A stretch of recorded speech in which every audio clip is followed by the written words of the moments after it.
attitude bi wo honoma so ba bonten na wo be show sa attitude na e ma wo hu boni etimi yeden edo mo ho gym etimi se usuruma daji etitie be na ekoso wo man Ghana sisi say ba ye wo ade bi wo honoma o yere too much na say wo du we ko hyemu a e na ma wo boni etimi yeden etimi betre wo mo e di we adwuma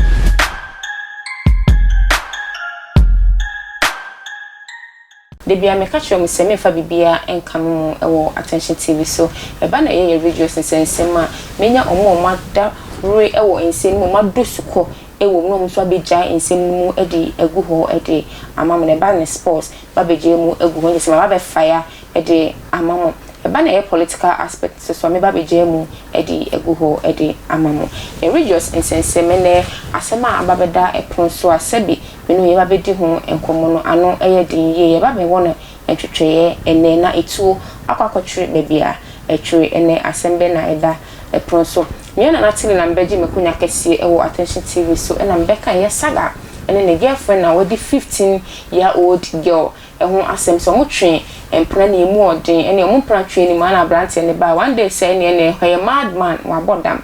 gay so ntimi njai eye ni boyi echi edie de Ghana force no bi abodam de one na etwe mpna ye de wo se chese sebi odini yie ankasa na emu odin ewo empaso wachire na odo pa na no power na susu yie nti ntimi nya abranti ebusuafo kra no muni mbebia abranti ewo so gaitimi ekodhwa abranti edino eba yekoda sorry ya natin mbebia eja ewo attention TV so mamu se eye media house bi ene kese mo pet trend ene mo de ya abranti ene ababa we edi sa sebi insemfon no ewo man Ghana fo betu omano edi egu asemi so omo ankoda kwa Ghana so ene wasem abase edi ono etu egu sei ede implication be na ebenya ewa abrantie no ene eye ababa wane so ntina ene emenya ye Prōphet 99 ewo fi henem ne eba bebie eja ene fire obebie ede amamente mebisa Prōphet say Jesus so be na emrantie abrantie ene eye abayiwe ebenya ewo omabrabum Prōphet 99 also onemi be yede me no bebie ja sebi it was a new mode, fire for fire. Fire for fire.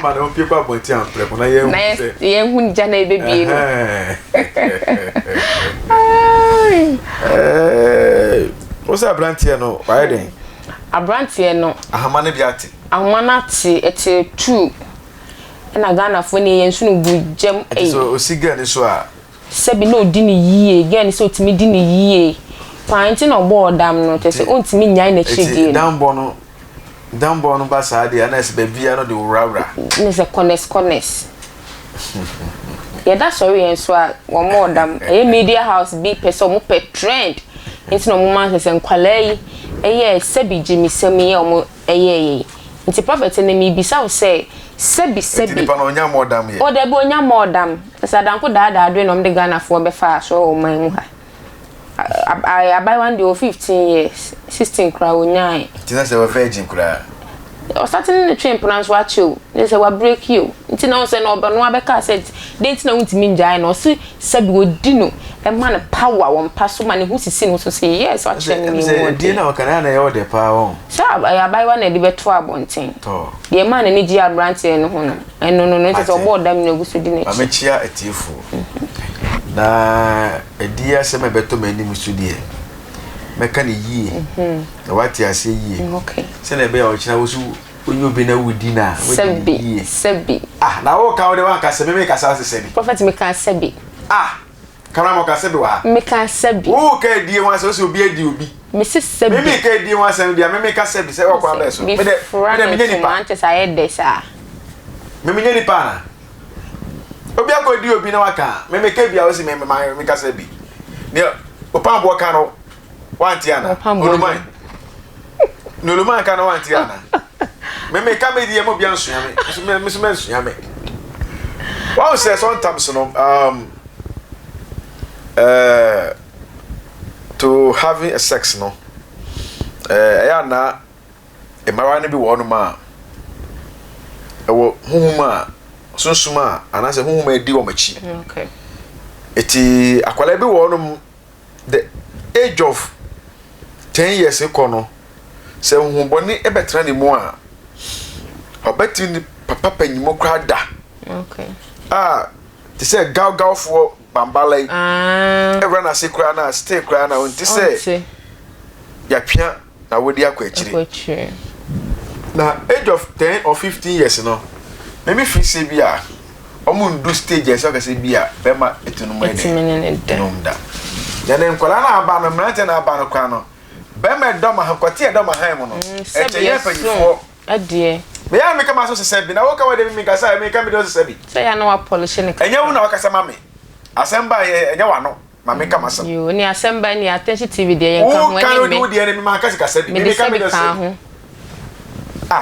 enkwala kwati e doma han mu no so cheye panyifo e kwati wo ya kwati e doma han mu e se kitikiti sei sabi ebinim de nkura de nkura ise nkuruma no eti no de bia ya na me kama some social media say ya na em de say channel we intisa because you go for ebiri wo hono ma omo form story omo create tokwa e tu ni pantem na tokwa ni koso na say for omo form story ni wi na ma for so ma se na be ya ma for be follow story no na sika so bo butu de o yesa so a nyame mpesa oya Kristo no esa nyame mpesa okay se bia be kan sam wu da tunya so egu mi ho fi se poto bana so no kroba kokrepo ni asem no mo ye wa so fo bu ro mo akonfo eko ye wa so fo to so fo a omo kasa eti ko transfer plan se chale be nya beef na ye nkotokwa bi na se e din pagya de bia me se nyame ne madin nyame ene madin nipa mo odin mo wiase a last be genu kwase ba se Kristo mo odin a eche last what I say it is nkwala mienu we a mo do mo odin abeto abonte abegu ho fi se sa nkwala we age of be man how many years be man de ni age na ma abonte oba na no so 15 oba no 15 years that say be man no we ni ana wa peja kakrante bia be man betime na bia 17 na 16 age we mu ba the same age group omo fall under the same age it is see no a omo the same age group no ebedu be kwa say from 20 years kwa be man no kwa oba no ofa na nya hwi ne ho kra nya na akono de be fa na nya hwi bi de bi on say oba si sudu stage bia do be bia wo be ma on na say su but enyo level no nyo so ba no what I say we fa say on no break you but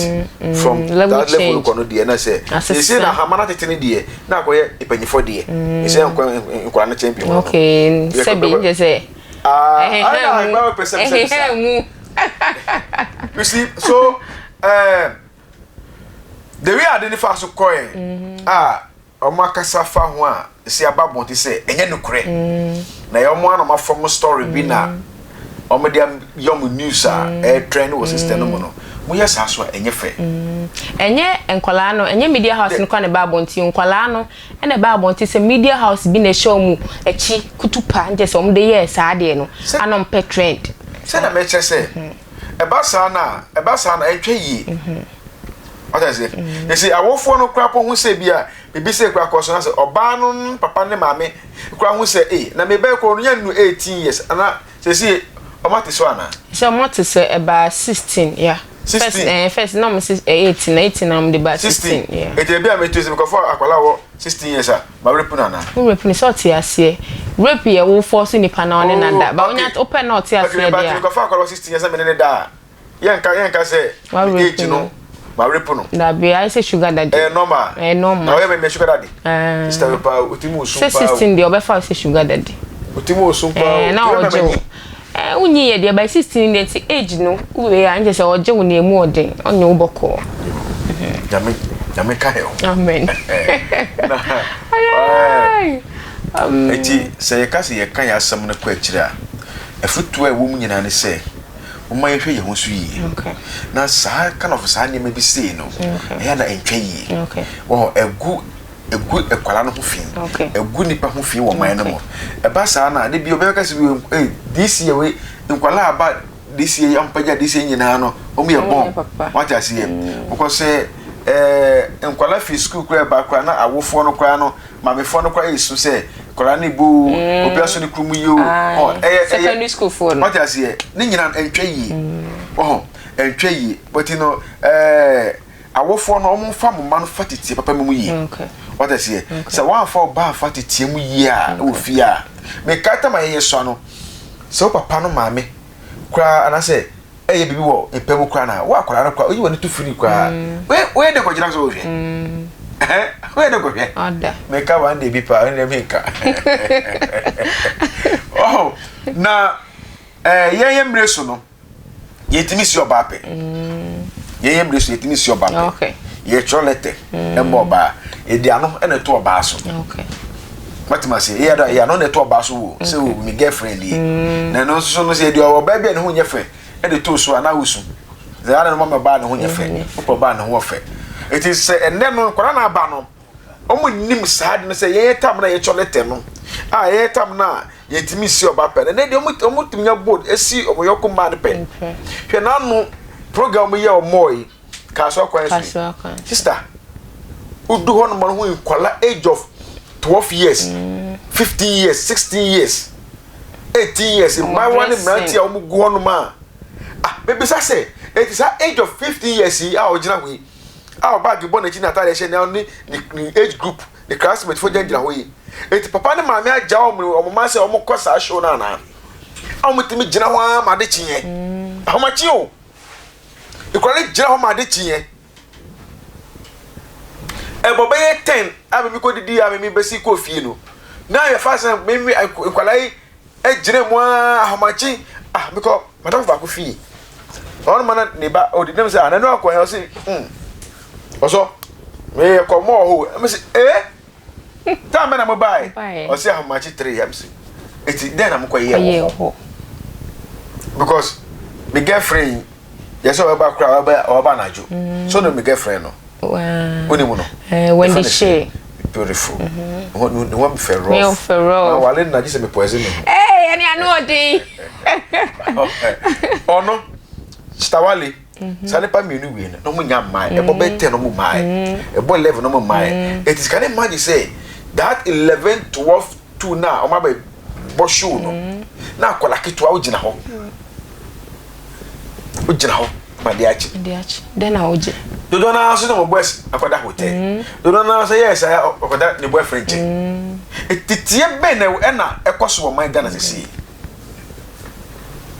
Prōphet 99 say entitiye be na ekoso ewo o my Ghana sisi mensa twegu adom beauty therapy eye me say ma me kogogo na obo adom beauty therapy obenya na information ni bibia ewo number 0409132225 University say wafa ejanka asem e de ato ne ho so University da onda ejanka ebedi die say ekomo ende wo na wumbu adaya ehwo na obehu se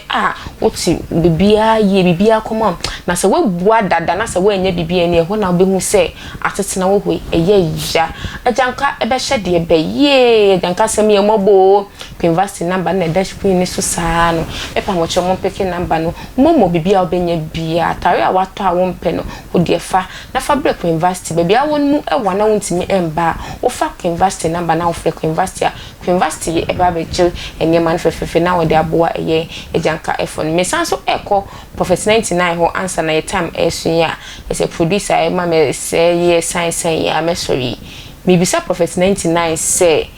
ni eye abrante ni ababa wa no eye ne spiritual implication bay na ebeba omuso ko ni omo ye na eni hwani esebi eni so ye tan kakra Ghana fon so di omo no esi omuso eye ahohom nyina etie nye nipa nyina na ye nipa ye nam ewiase it is spiritual implication no eni ede Prōphet on say sometimes so ya na adibi obedue bi obetwa okay na to so mi no so ne say we no akwa bi ti say kofu bi na share chiri okay ana ho pushi wo mo muniko piska ba sika peno mo no yem bisa se nipa na o share kire na odi o se kwala ne din ana so odi omudi to platform so odi pisika no sika na eba obema mbia na that's number 1 question. Number 2, ebe affect on baby. Okay. Ba se eba se omodo mo naked ebe to abonte dia. Okay. Ene be ma boni be den betime domachi ai be domunya dachi. Okay. Ba se omo form naked picture bia me to abonte and naked video bia me to abonte. Okay. Na kwati se bia e di ano na aka dia eno body 50-50. Okay. Yeah, e better ban say bia on body betime attack wo mo. E better ban say bia on body enye den etimi attack wo mo. Yeah, betime but we are question ko pesika na mo ko yes anema we nya jimisem. But ni titia ni nyina ne say ya na betumi nua man mu fu say ya mo hwe mo ho so yi. Prophet answer na dey afutu ni beba meba. Obi send ni message. O say 50-50. Yeah. 50-50 no say see na me producer ma me signal say obi dey message dey abade bia me so from some message me no me ye adwuma nti obi dey aba. O say prophet o ka say 50-50 na o ka ho asem no mo anyi o mo so abrante na tare na e hye no play the role of abodam. Na hunam nyina ye fi na tare nyina atete we na ho ye bodamfo na oye ne ho san implication bia e ma ne so in spiritual aspect because abusua bi wo ha apam ewom abusua bia ni emu apam nti wakakoye se na abusua apam ewom se nya apam entimi ne mu nya na obi asem ode aba osimi misa oh se sometimes no se menya sure se bibi sabet me attack no okay because se ka bibi sa we che bet me attack se ne ka ye artist ya o mo art movie nyina se ka mo problem okay ene ka mo on se ba ye wo ade bi wo hono ma o yere too much na se o du we ko hyemu a ene ma ho boni timi ade eti betra wo mo e di we adwuma okay but as it say o mo ati o mo ye akomfo bi o kom se colleague no bi no style bi no we e fa ne se tutu no mo we o se ene ba ko bi o ti jana papa mu an ne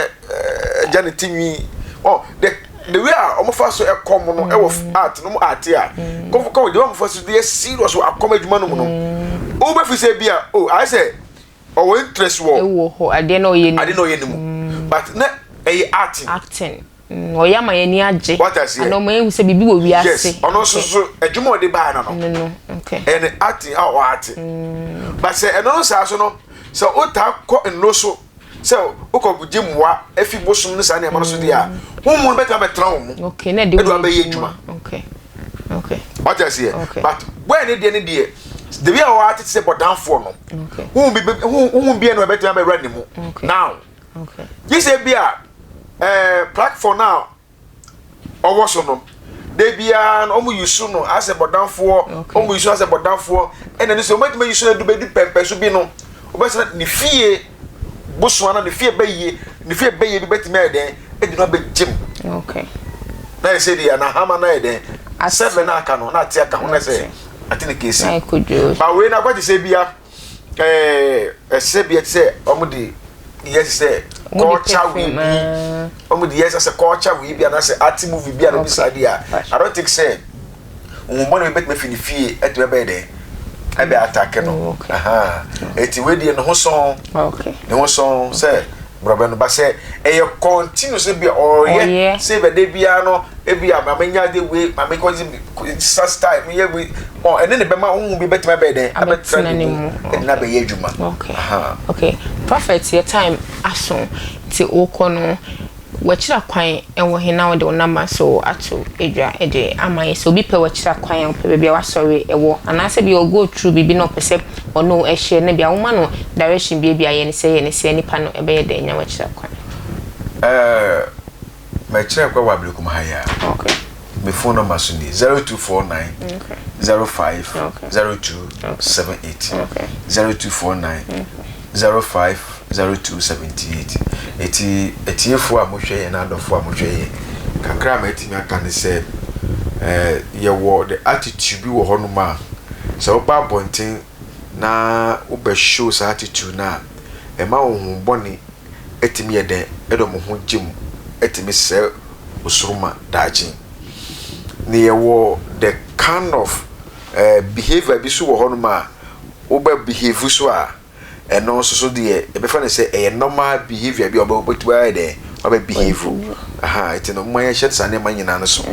na yehu de wi a ye be pagya ye suruma no na ye ma obu abaye ho na o ma na ye timu no yetimi abo ye din se o man Ghana nkwala po o mo ye nkwala papa ye suru nyame wo se nyame sum na chechire o man Ghana titini de na mo de bosu na chechire wiase yo be na ye nyame sum na chechire o man Ghana etumo ma Kristo ebe di ene mo kan na Kristo be tra ye mo na ye fa boy bra yakopon kam nyina mo. Amen. Prophet yeda wano ase ene wo me ehu implication na e wo sa enim nim kesa wo ye na wo ye mane bro so a enum na wo benya emu ensusa so na say be ye wo part of your life de bia na wo ye se a eno ene be ma wanya ensusa so bi e wo abrabo na wo bu na wo ye bibia na wa ma wani ada ho na wo hu ene osande afutuo e koma e parents omo ayetena omo chen a omo etetiye medama say esamoji embrewa attention TV so na mo hweye mo amu piesie na na telemakra mo na se na esan ebehia